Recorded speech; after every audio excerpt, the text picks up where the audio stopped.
Kyle Morgan, What's up? Blake Cook. You guys have both been on the show, both phenomenal, just absolutely incredible interviews and life stories. But brought you guys back to talk about home defense and active shooter, just two subjects that are on everybody's mind all the time. I got little kids now; they're getting ready to go to school. It's a topic of discussion almost every day between me and my wife. Are we going to homeschool? Are we going to send them to school? And a big reason that we're having that discussion is active shooter stuff. And then, on top of that, home defense is always a discussion as well. And, there's nobody really better to talk about it than you, Kyle, with everything you've been through and your story at the Radisson Blue. And Blake, is a former law enforcement officer and your guys' mission now is active shooter response training. Active shooter response training. We want to become the premier private training company in the country on active shooter response. It's so dynamic. I think you are the premier company. Well, I appreciate you saying that, but I'm not fucking around. I'm being serious. I mean, who's more qualified to do this than you? Well, it's a we problem, is what I'm trying to get at with that. Is like it keeps us honest, meaning a vertical, right? As a company, it keeps us, because I'm sure I'd love to train in this and that because I'm passionate about so many things with what I used to do. But us being and never getting complacent in that realm, because I have my experience, but I haven't arrived, right? I don't have this figured out. They always look different. The when, the where, the why, the how is always different. It's the only absolute in these dynamic environments is the enemy gets to vote. When, where, how, why.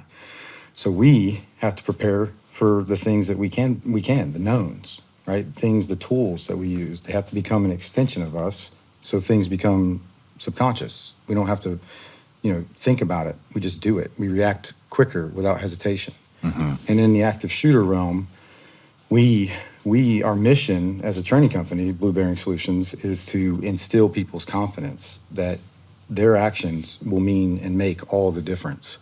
They have to respond without hesitation and isolate, distract, and neutralize the threat as quickly as they can. How many people are you guys? How many groups, departments, schools, open enrollment? I mean, how many people do you think that you trained just this year alone? We're wrapping up 2024. That's an Erica question, but I'll roughly give you an estimate of 400 to 500 people between private department, agencies, schools, specifically open enrollments. Just the two of you guys? Well, there's a third person. We have a third instructor as well. Okay, so your background, former Delta, Former law enforcement. Who's the third guy? Is a Green Beret. Green Beret. Yeah. Interesting. So 400 to 500 people you guys are cycling through. I mean, that's like we're approaching almost 2 people a day for the year, which you guys will probably be there by next year. But what are some of the commonalities you see? Let's start with home defense. What are some of the commonalities, like the discrepancies that you guys are seeing, big mistakes that newbies are making in that space? I think just taking ownership of your environment. I think spending the money on high-end weapons and not spending any money on training. So again, you can have a $5,000 rifle with all the goodies on it, but you can't work the safety selector switch on a beat, then that's a problem. You're not getting familiar with your setup. You're just, hey, you want to see my guns? But you're not actually training on them. I think that's a big issue. People have these nice setups, but they're not spending the money. That same money that they put in that rifle, they're not spending the money and investing in themselves for the training on knowing how to use that rifle or that handgun. You guys see that, like, in every course? People showing up with incredible equipment. They don't know what they don't know. Yeah. And a lot of people are just getting things from online or the one thing that I'm seeing every course we do is people are curious. Yeah. So the branding or however we're marketing it's bringing the right people together. But they also don't know what they're capable of either, because they don't know where to start. So that's where the training, the mindset piece of this comes in. And our intent is that they start to look at things differently. At home, at work, driving between here and there, not in this hyper paranoid space, because you know this, like, hypervigilance is a tool. When something is not right, like, make your situation better, or sometimes it's removing yourself from that situation. But if it walks like a duck, talks like a duck, it's a duck, man. So you have to, and it starts with safeguarding your bandwidth, and you do that by taking ownership of your environments, like knowing when the lights are off, like where the door is, how do I access my safe, when I don't get a chance to turn the lights on. Let's walk through, let's just walk through a basic scenario, basic house setup. Parents are on one side of the house. It's a split bedroom floor plan. Kids are on the other side of the house. You hear the door, window break in the middle of the night. What are you guys telling people to do? I tell them what I would do, and Yeah. I put myself between good and evil without hesitation. And I can do that because I've practiced getting to my tools and the route to putting myself based on the different vulnerabilities of my house where they would potentially break in, but I'm putting myself between them and my children. How? Physically. Step one. I'm curious. Yeah, so- step one, you got a husband and wife on this side of the house. You got kids on the other side of the house. Doors in the middle of the house. You hear a break in. Are you bringing your wife with you? Are you calling 911? Are you turning the lights on? Are you keeping them off? So What are so you much of doing? that is like structurally dependent. But in my house, for example, my wife knows to go bury herself into the closet. Well, I post up because there's a stairwell. So now I can post up and see both sides, the back door and the front door. And all of my kids now are behind me, and I can see them. And if I have to pursue that person, then I'm going to close that distance rapidly. I'm not surreptitiously clearing. I'm announcing my presence, because the number one tool in this environment is your awareness, but it's also deterrence. I let them know that I know they're trying to come into my home, and they better get out of here. I'm calling the police right now. All those things, that deterrence. Like the universal language for something is that shh. Everybody knows what that means.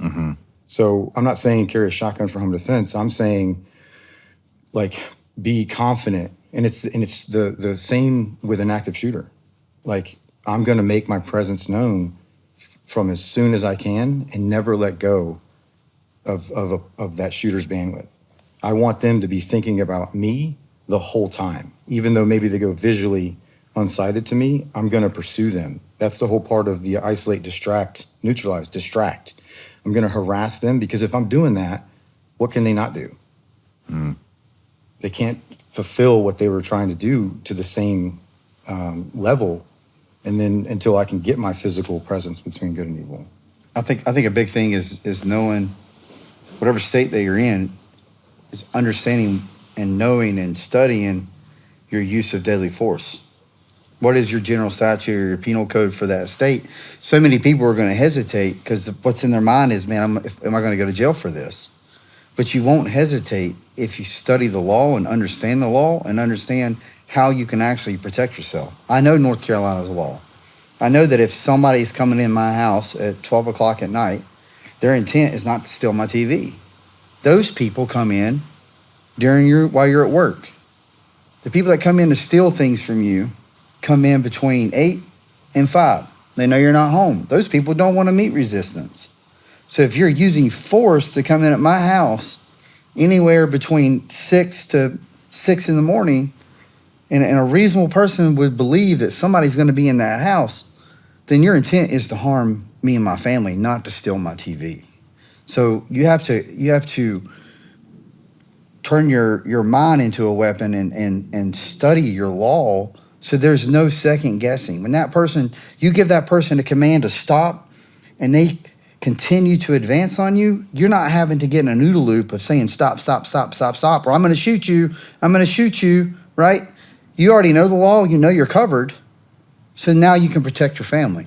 So many people, especially women, in my law enforcement career that actually got it was a real home invasion. They did get tied up while somebody took their stuff or whatever. You know, those women said, you know, we told them to stop, and then they ended up taking the gun from me because I didn't want to go to jail. I'd rather get my butt whooped than shoot them and go to jail because they don't understand the law. Understand the law? It's very powerful. Makes a hell of a lot of sense. You know, I tell you right now, there's police officers. We've been to places and they can't even tell me their use of deadly force. Like that used to be North Carolina's 15-401D2. I mean, that is ingrained into my mind because if I've ever had to deal with somebody, there was not a question. I knew it. So that's the biggest thing that these, if you're going to be a gun owner and you're going to protect your home, that's great, but you have to know the law and how you can operate under it because that is going to give you massive confidence on being able to protect your family and hope that if that person's coming in at 2 a.m, man, you can tell them all day that you're going to kill them. Mm-hmm. But It's not premeditated. That's not what we're trying to say. It's preparation. Yeah. It's preparing for the knowns, man. It's just like the training with tools. It's a mindset. It's looking at your environment and coming and doing even just our CQB course. You're going to start to look at things differently, and then you can practice those things. Even if you just have to visualize these things, that's a rep, right? Yeah. You know, one of the things I really like about what you guys do is you put them in, it appears to me that you put the departments, the school, the individuals, the open enrollment people, you put them in realistic type scenarios. And I didn't even realize until we chatted on the phone the other day, you guys were doing moulage kits. Yeah, because I mean, John went through the. You have role players. Yeah, no. So I gotta, do you guys put them in the scenario in the exact environment where it would happen? So Yeah. if you're doing a school, is it in their school? So that from a training philosophy perspective, like I try to remove as many of the training isms as possible. So if day one is at a shoot house where it's a great building blocks, sterile environments, you know, kind of cookie cutter templates to get some reps moving, shooting, moving, and communicating, like the scenario day has to be at a new location. But it's specifically for law enforcement, when we do the agencies or department training, like let's get access to a school that is actually you would potentially respond to. Mm-hmm. And then what's happening is now the staff is involved, and now we're doing training with them on their procedures, avoid, deny, defend, because they have to practice it just like, because if they can't get to the kids, then that's the deny piece, right? So they have to practice those things, and then they have to be integrated, like the law enforcement response or the contact team response has to be integrated with the staff's actions. Like I hate to say this, but it's like they have to practice these things, these lockdown procedures, man, and then have someone that knows how to challenge them and check doors to see if they're actually, you know, doing their procedures and all the things that they should be doing. Because if they can't get to them, then they're just going to bypass. Because that's the statistic here, is when met with confident response, statistically speaking, since 1999, since Columbine, the shooters have done one of two things: armed response. Either given up or killed themselves. And I don't know if it's 60 or so percent of the time, 65. My information's like a little dated as far as, it was probably 2 years ago I got that information, but the statistics piece of it. But my point is that should build your confidence to respond without hesitation, because you will stop this. Do you guys have a couple of clips? Do you mind if I pull them up here just to show how realistic the training actually is? I love that, yeah. Cool. Because that's the big thing is like you've done a ton of training in the past, like it's just a trainingism, or you know it's a resource thing. We don't have resources for this, so make the scenario smaller. Like you want to do these elaborate things, but you don't have 50 role players, right? So make it a smaller scenario if you only got 5. But when we go in and do these things, he's managing the response side for the scenario, and then I'm laying and giving each role player specific things to do. I need you to present this. Here's your little bubble, no more, no less. They're told to match your level of aggression, to not exceed it. This is not a paint war. They have to, the responders have to put their name and soul on every round they fire in these environments, because what's their backstop? Mm-hmm. Like that's Little where kids, like yeah, their own family. What will stop a bullet? Innocent What won't? people. Yep. So you have to understand that in your own home. You have to understand that in the environments you may have to respond to. And if you're a law enforcement officer, it is your obligation to respond direct to the threat solo. There's no more of this surround and wait. Like in Columbine, kicked that off. Like there was kids bleeding out almost up to 4 hours after the shooters killed themselves because they just surrounded, contained the target, and waited for enough of a tactical team response to clear the building. Well, you do, both of you guys do an impeccable job of recreating or creating a realistic scenario with realistic equipment. And so when it, when you guys are training a law enforcement agency, they're running in with the actual equipment that they're going to use, correct? Yeah, well, we use the Unit Solutions training rifle, and that allows us to shoot marking rounds, and we use the non-marking for paper target takedown stuff. But for all the role players, we're able to actually do force-on-force training, and it's an appropriate pain response. And what I mean by that is you don't have to wear all this extra crap. So why I say that is because when you have to wear a mask and all this PPE that's required for these other companies, it removes the psychological aspect. You're just hunting masks, right? So to be able to like actually stare, and if you have kids and women and to hear their screams psychologically, so the students know they're going into a training active shooter scenario. But man, every single one of them get put into this fight, flight, or freeze response because we're all going to be there. I was there when I reacted to it. It's something where we can't control, and there's the consequences potentially, being harmed or someone being harmed. And if we can recreate that in a training environment, man, we're doing our job. And if we're not doing that, you shouldn't be doing the training.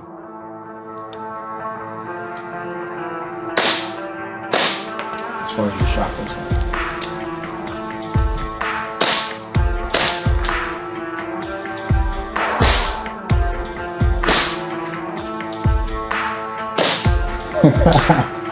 Pretty cool. This is cool, man. Yeah. It's not a toy. You want to try this? Where's Tom? Tom, You want in on this? we're trying to get Shawn pumped about training again. The safety. No, I'm just kidding. You gonna teach him? Tom, let me show you. Please. No, it functions the exact same way. It still be accurate.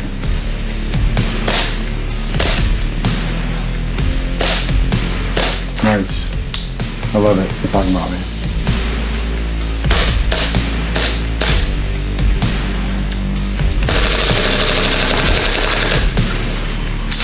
Same to the side. Put him in the chest.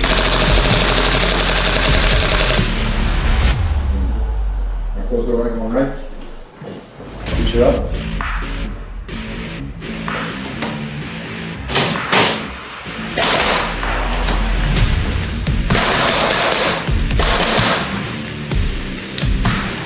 Reach up.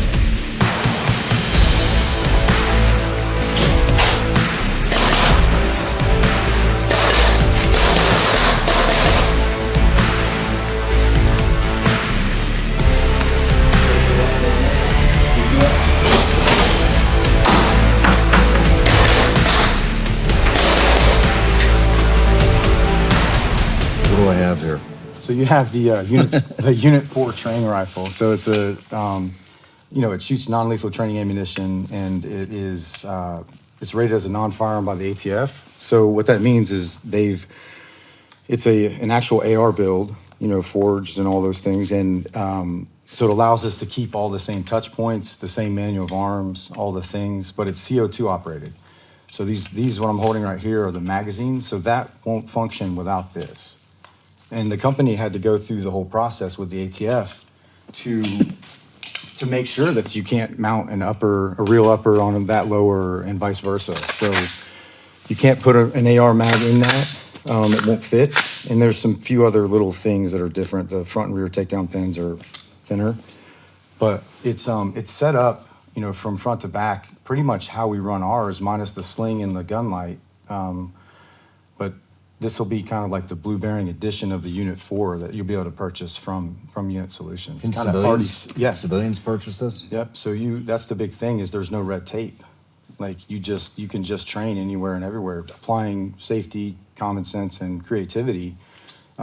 Anyone can order this. There's no like supply chain issues with there's no primers, right? So it's just there's no issues with ammo. Just gas and BBs. So they shoot 8mm projectiles. So you can see right here, this is the non-marking. What I love about these is you can use paper targets, which I'd like to be able to show you how we use them. Yeah. And it leaves a perfect little 5.56 size kind of hole in the paper CQB target. So now you can hold yourself accountable to shot placement.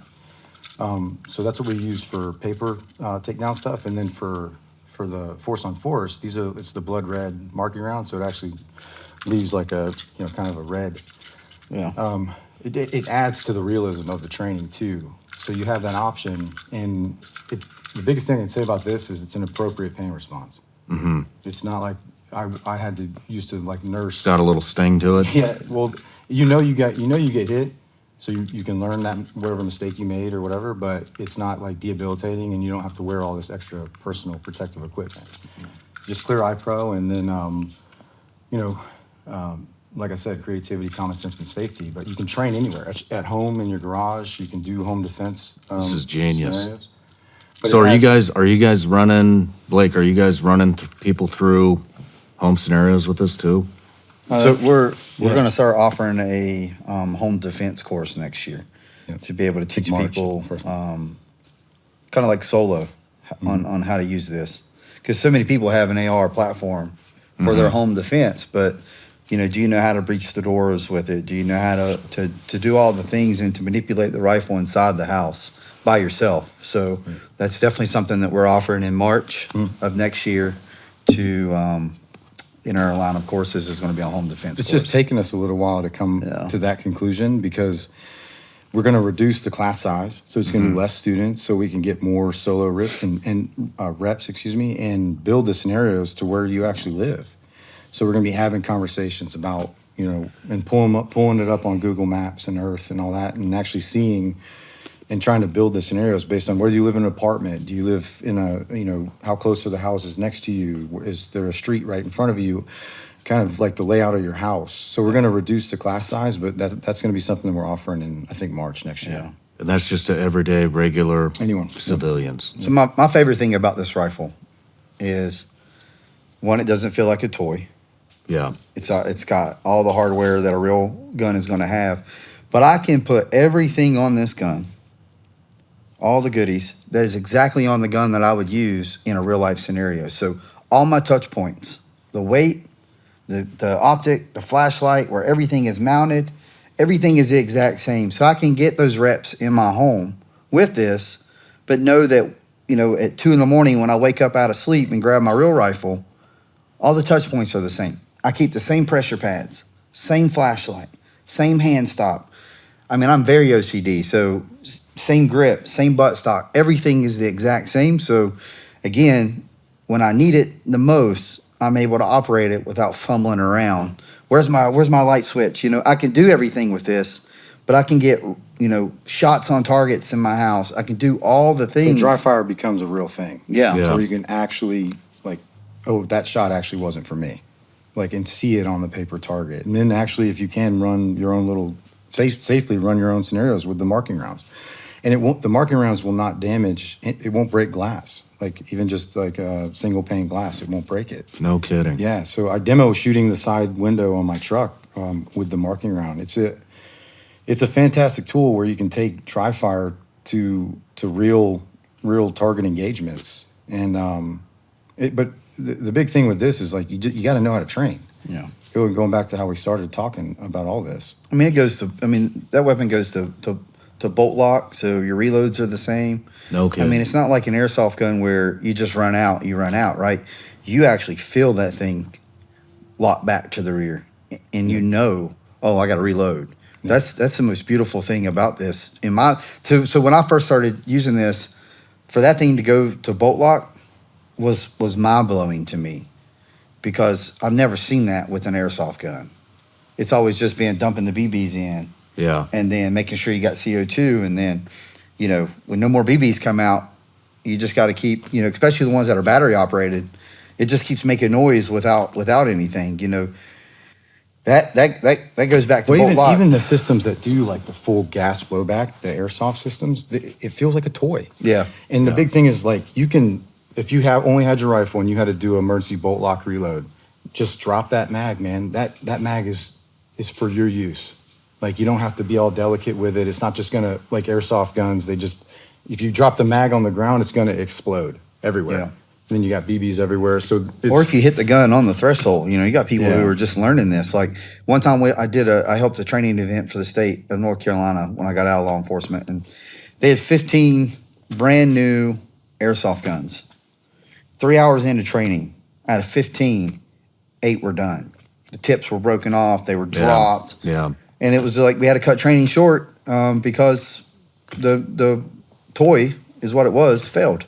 Do you guys, you know, I remember when I was in the SEAL teams and contracting for the agency, we were using the simunition stuff that had we had a lot of issues with malfunction. Sometimes it would get in the way of training. Do we have these issues? No, so I probably shot 20,000 rounds through the first rifle that I had. Even before I came on and did my first interview with you, I had already had this system. So I think I had probably 20,000 rounds through the first rifle I had before there's Wow. an inner barrel that can shift. And that was me. I did it because I didn't actually clean it correctly.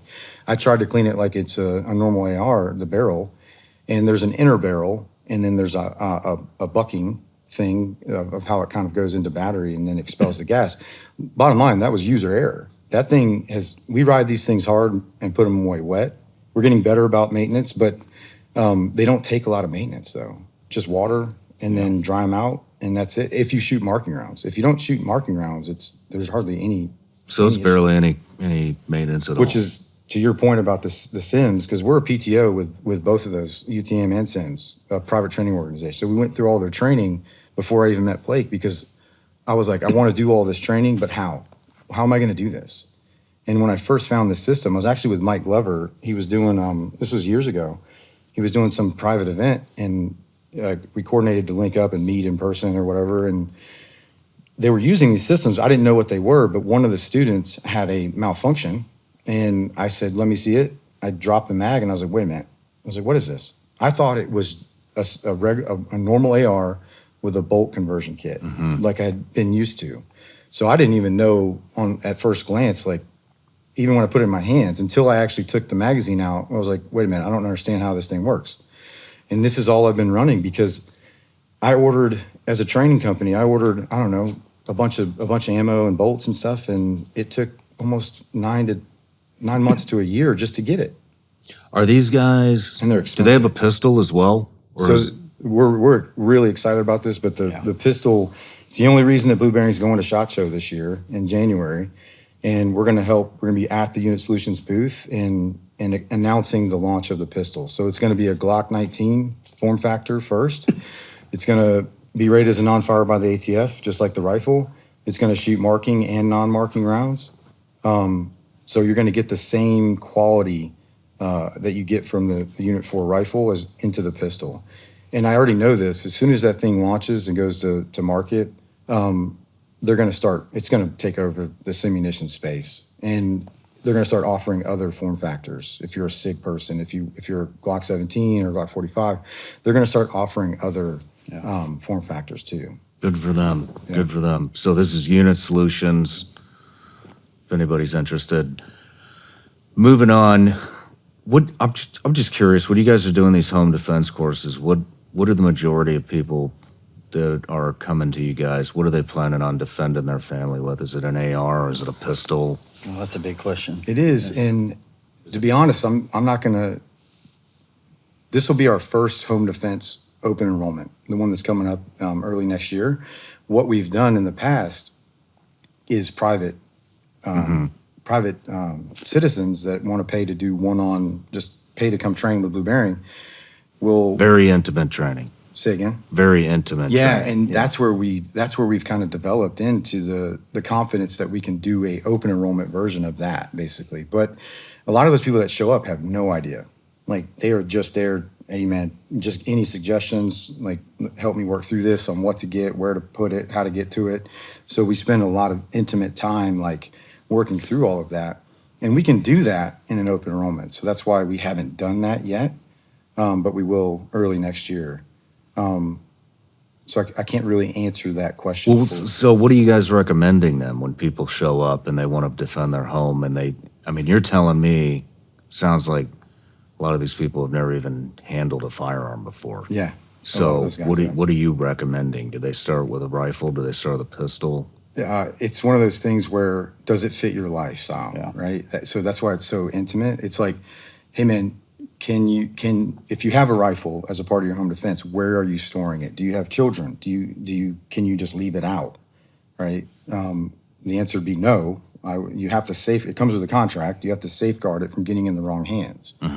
So there's so much layers to answering that question. But if they have a rifle, where is it at? If they have to store it in a safe, how have you practiced getting to it versus a nightstand? So like in my situation, I can only speak on my experiences. I have a pistol next to my nightstand in a stop box like Pro because it's right next to me. There's no batteries. It's just a mechanical thing that I can get to at any point. If I need to store my pistol for longer, I'll put it in the safe, but that's where it stays when it's next to me.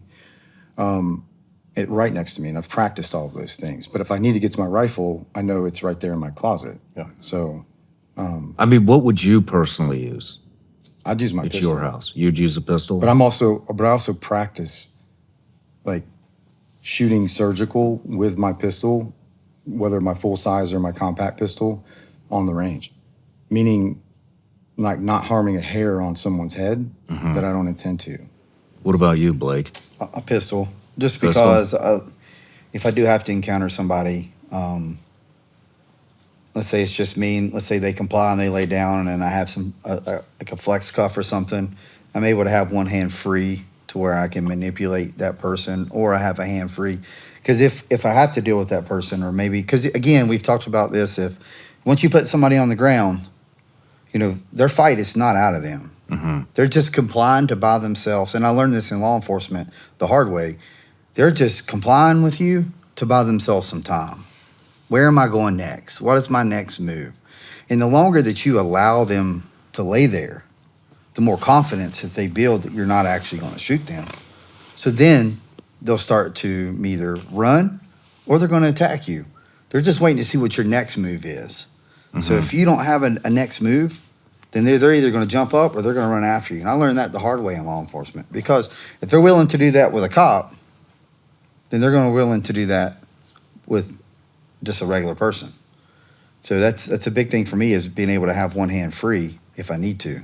Yeah. Because with a rifle, I mean, That's kind of the missing piece too, with people like Yeah. working through not just like clearing of your home to secure it from an intruder, but what do you do after you've now encountered the intruder? Yeah. Whether you had to use lethal force or not, like what do you do now, right? That's a good point.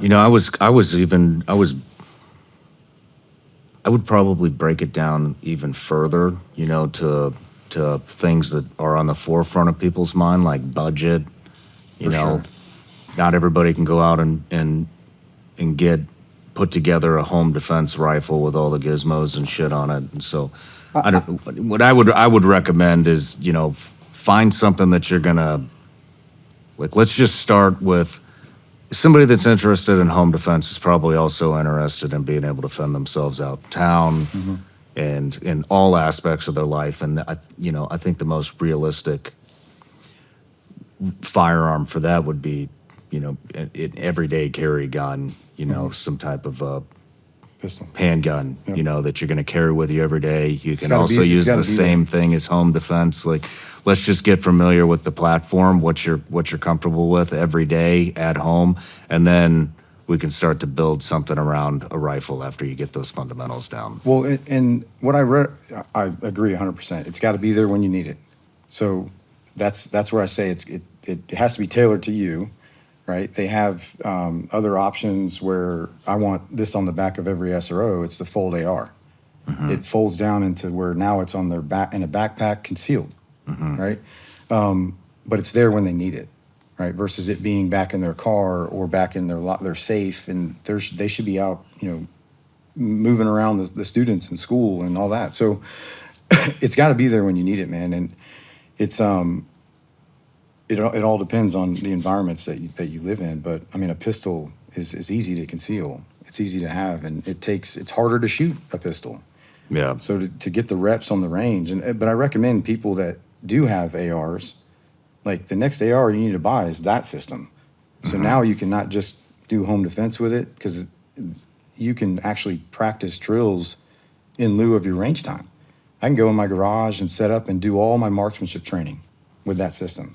IPSC targets, different magazine change, all the gun handling. So there is people that it's a budget thing, right? But a lot of people want to buy 10 ARs, and I'm like, man, you need to practice more. And Yeah. if you're restricted on how much time you have on the range, this system allows you to use it at home. Well, this is the pistol I recommend to everybody. Yeah, is the Ori version of this. I'm curious what you guys think of that.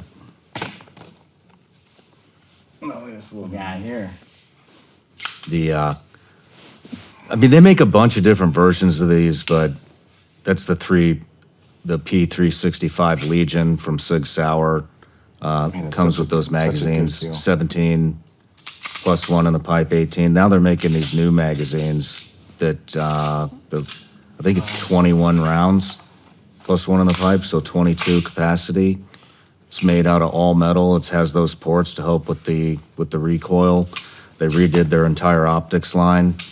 I think I gave you one of these when you came on the show, didn't I? No, I don't think it was a thing yet. But the X macro is that same. The 365X macro is, so it's got the compensated ported barrel or slide, but it doesn't have that kind of metal pistol grip Yeah. that the AXG Legion 365 does. And that thing, I'm really excited about that, because that thing is a really good feel for a compact pistol. I Man, really like this object too on this. Do you? Yeah, this is nice. Sig really They knocked it out of the park. crushed the subcompact game. Yeah. No doubt about it. Yeah, I mean, I carried, because when I came on the show, I was carrying a Glock 43X. Oh, you're right. Yeah, but then I found. I hadn't made friends with Jason yet at SIG, had Yeah, I don't think so. I? Well, Jason's a huge fan of you guys. Yeah, is he? So, That's awesome. Well, so he wanted me to give you one of well, these. Tell him thank you very much. I'm definitely, because I still carry I have a SIG 365X macro, because I started trying the 320s and on the range and all that, and I really liked the AXE Pro and then the Spectre Comp, and then so I started messing around with the 365X macro, but I haven't had a chance to shoot the Legion version of it. And in my opinion, like that for a subcompact pistol, that's like that series of pistols, the X macro and that one, are like the best shooting pistols out there. I mean, you can't really beat it. For With the that, round given that- capacity, yeah. and then the weight of that's going to absorb a lot of that recoil. Yep. Well, you see a lot of husbands. That's why the XG Pro Yeah. is the 320 has that metal on metal. It's fantastic. So I already know that's going to be awesome. Yeah. On the You see a lot of 365. husbands that buy their wives like these really tiny handguns, and they have a hard time shooting it. That's a great example of a handgun for them. Mm-hmm. It fits their hand. It's compact. Like that's a man. They really knocked it out of the park. It feels great. It just when you hold it, I got little hands, so it even feels good in these little mitts. He's got big hands, so so these little things. But I mean, it's man, it is. They just really did a great job designing that gun. I love it. Yeah. Yeah, tell him thank you very much, man. Like this isn't lost on me. I'm not like, oh, paid and bought by this person, that person. I just love companies that care and make good stuff. And I already know that this is a fantastic pistol, and it's a fantastic gift. So thank you very much for that. My pleasure, man. Yeah. My pleasure. What else do we have to cover? With the active shooter stuff and the home defense stuff. Give me I mean, three I'll tips. I'll cover a topic real quick. Law enforcement. Something that aggravates me is, yeah. Hope y'all got. We're gonna enough- get a rant. I love it. Hope you got some battery Dude, life in I them did the same. cameras. Because man, let me tell you something that just really irritates me. is they have their 16-hour mandated hours they have to get per year, normally done in the summertime for active shooter. Or 8 hours a year, because then it's 16 hours for 2 years, so they split it up every summer. 8 hours is when they do their training. 4 of those 8 hours are PowerPoints. An hour for lunch, because we're cops, and we just want to go eat all the time. And then we come back, and it's the most unrealistic scenarios. The guy that you're trying to shoot has 15 sweatshirts on. He's got a mask and gloves, and the scenarios are the most unrealistic scenarios in the world. So we'll be in like a diamond formation going down the hallway, and he just rounds the corner, and we just shoot him in a scenario. And they tell you, hey guys, we're low on sims. Don't shoot more than 5 times. So like once you're out, you're like, oh, okay, cool. I don't shoot no more because I shot my 5 shots because it's a budget issue. But then they're okay because they're like, oh, well, we did our training. Man, you didn't install any confidence in any of those people to say, I can do this in real life. Because, man, I'm going to tell you something. You're going to be scared to death. I've been to a couple false active shooters. One was in our mall where the soldier went crazy, covered himself in pig's blood, had full kit. He was actually going to JCPenney's to get a cool guy photo for Tinder because some girl he met told her he was some special operator in another country. But he walked in the mall in the food court covered. And, man, it took a lot of – I was scared to death. I am not going to sit here and say that I wasn't scared. I was like, today might be the day. But I got a flashbang and a mag, and we went in, and it ended up being, he complied. But, man, I was terrified. But I had the confidence to go because, luckily enough for us, they did send us to outside training. So I was able to get more than the state recommended training. But that's a nationwide thing is every department has their active shooter instructor. So Well, it's not a TAC team problem, right? So where were you? You were just in the area, right? I was eating at Chipotle. I mean, a lot of y'all are going to laugh at that because Chipotle is life. He's infamous for it. Yeah. Just saying. But, I mean, I wasn't even prepared for that. I got up and ran out with another guy on my team, in my unit. And, the patrol officer that was outside was hiding behind her vehicle. And I was like, let's go. And she's like, very unresponsive. Yeah. So that's what I love about what we do. With that tool, we're able to install confidence. Because what I want to see is I might show up, right? And he might show up and you might show up. And we might be outside like, but he might show up. And I say, man, there he is. He's here. And I find the confidence that he has, I find it within myself because he showed up. That's what we're trying to do, is install confidence, even if it's just the one person, so that when they show up, everybody else's demeanor change. There he is. He's the one, right? He's the one that brings the others home. Yeah, imagine the people inside. They see that, they feel that, they've just witnessed something that's going to change their life for the rest of their life.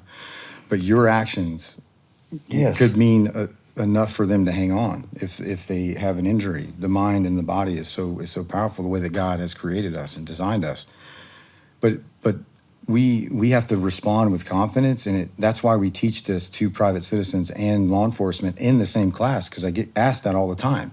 What do I do if I'm not law enforcement? I'm like, well, are you in the right place at the right time? That's how I'm able to do this, because the known is there is going to be convergence on the scene. You got to be able to deconflict friendly and foe. Even law enforcement response. Guess what? I can't. Were you in plain clothes? Yeah.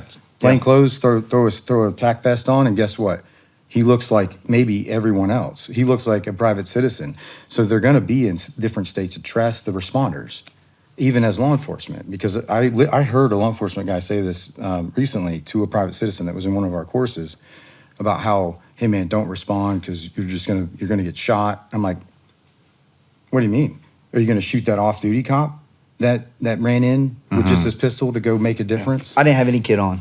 I didn't have time because every 11 deconfliction seconds, deconfliction somebody is dies huge. in an active shooter response. Is that the statistic? Back Every 11 seconds? when I got out in 2021, that was it. Every 11 seconds, somebody dies in an active shooter. So how many seconds does it take for me to put a vest on? I don't know. What if my cummerbund's jacked up? You know, Guess I who don't know. doesn't have a vest? The people inside, Yeah. the More kids. specifically, our children. So I think that's important. I think that's and again, talking about the plainclothes is working in Fayetteville, North Carolina. What is outside Fayetteville? Fort Bragg, Fort Liberty. Mm-hmm. You know, how many of those SF or Delta guys or 82nd guys, how many of those guys are going to hear there's a shooting at their kid's school and they're going to be there? We expected that and we incorporated that in our training. Kind of what we do at Blueberry, because we're going to encounter that. And your actions and your demeanor inside is going to tell me if you're friendly or foe. If I say hands, hands, hands, and you throw your hands up, and I'm looking at you and I'm trying to determine if you're a threat or not, and you're responding, I'm gonna say, he's like, oh, I'm a parent. I'm gonna say, okay, cool, on me, let's go. Or if I'm a parent and I'm in there and I'm like on me, and then my actions instill their confidence. I hear that, I'm gonna know bad guy's not. But really my gonna actions say have that. to match what we're saying. Yeah. Like it has to be like, hey man, without a doubt. A quick example of Sandy Hook in Connecticut happened. The reason that the TAC team was able to respond as quickly as they did is because they were together at a Christmas party around in that area. Because this isn't a TAC team like right away problem. It's the off-duty officer, it's the patrol officer, it's the SRO, it's the private citizens that's there in the car pickup line to pick up their kid. They're in the right place at the right time. And we're here to build their confidence that they are the right person, respond without hesitation, and stop evil. And the only way to do that is to put yourself in between good and evil. If you think you're going to do that from outside of that room or school, classroom, you're a coward. Yeah. So it sounds like the both of you think the biggest discrepancy of all with home defense, with active shooter training is the actual training, actually having a plan. I think So- too many people spend money on tools and not training. So where do they find you guys? So blueberringsolutions.com is our website. Subscribing to our newsletter is a great way to stay connected. Our Patreon, Blue Bearings Patreon, is the reason I started it is a conversation you and I had a long time ago, because I was like, I don't know about all this and that. But we have invested. If we're not in-person training, we're doing training videos and gear suggestion videos and mindset talks. Our fellowship Zoom call once a week. We've done for a year and almost 4 months. Every Friday night, 8:30 Eastern, we're getting together with 30 or more guys and talking. A family that talks about God. It's devotional. I lead it and guide it, but it's helping me grow, growing closer to our Heavenly Father, and being bold and obedient with my faith, and building a true fellowship of protectors. A lot of people think that the protector mindset is just the physical protection. It starts with me protecting myself, my mind, my body, my spirit, and that's what I've done. I've shared that story about what I went through, and all I've been working on is focusing on protecting what I consume, what I look at, people I interact with, taking back that control, and loving myself, learning how to love myself. And now my kids, my wife, understand that they are the most important thing in my life, people in my life, and then there's everyone else, right? But I want to love everyone as best I can. So, but it starts here. I learned how to do that, and I'm continuing to grow. And now I'm at that servant leadership, like getting myself outside of myself every day. And that is the most impactful thing I've been able to create, is that fellowship Zoom. I love hearing that, man. I love hearing that. I got one last question about this stuff. And so, what do you tell a school to do with the kids, little kids? Avoid, deny.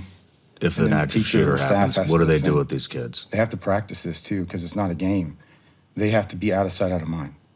And and they also, like, if they have access to an external door from inside of their classroom, because some do, or windows, they have to have rehearsed, hey man, there's these phases. If they breach this door, then we execute this next phase of avoid. But initially, if they barricade the door, lock the door, and then put things that actually will slow someone down, that's enough of a deterrent that they're going to go to the next classroom. But if they get through that, we have to practice what to do with the kids, and they got to be quiet and out of sight. And then they're out of mind. Yeah. Because these shooters are not trained and they're pieces of shit. And they look for paths of least resistance. And when met with that confident response, they do one of two things: give up or kill themselves.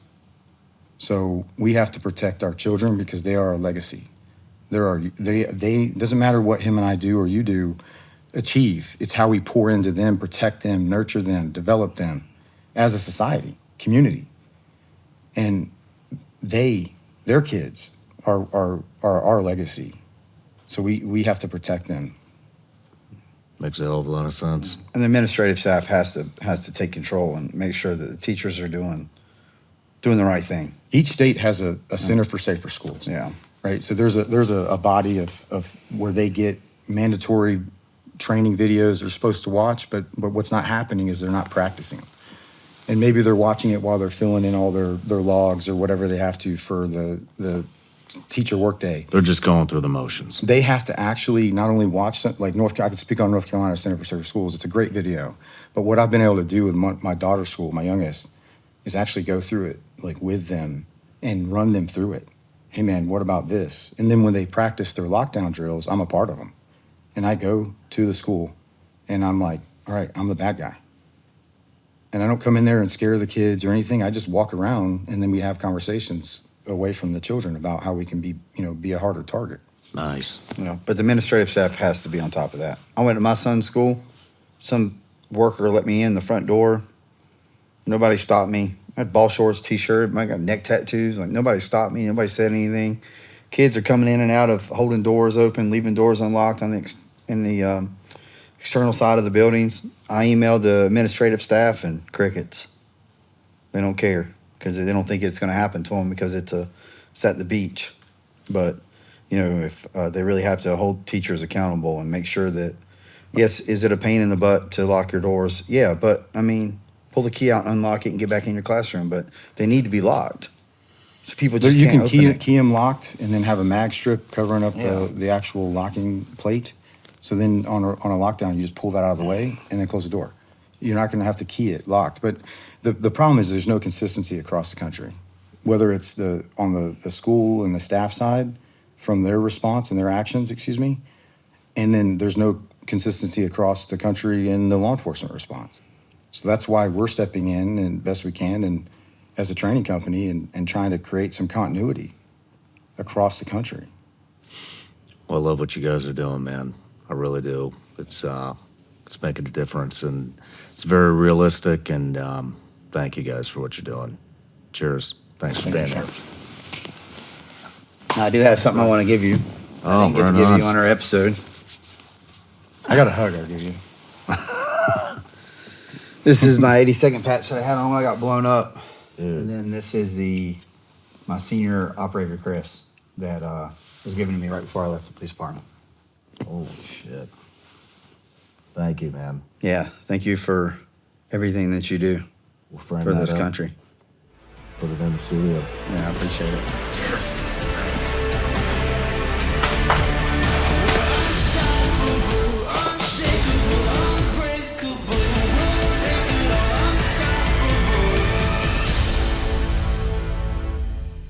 No matter where you're watching Shawn Ryan Show from, if you get anything out of this, please like, comment, subscribe, and most importantly, share this everywhere you possibly can. And if you're feeling extra generous, please leave us a review on Apple and Spotify podcasts.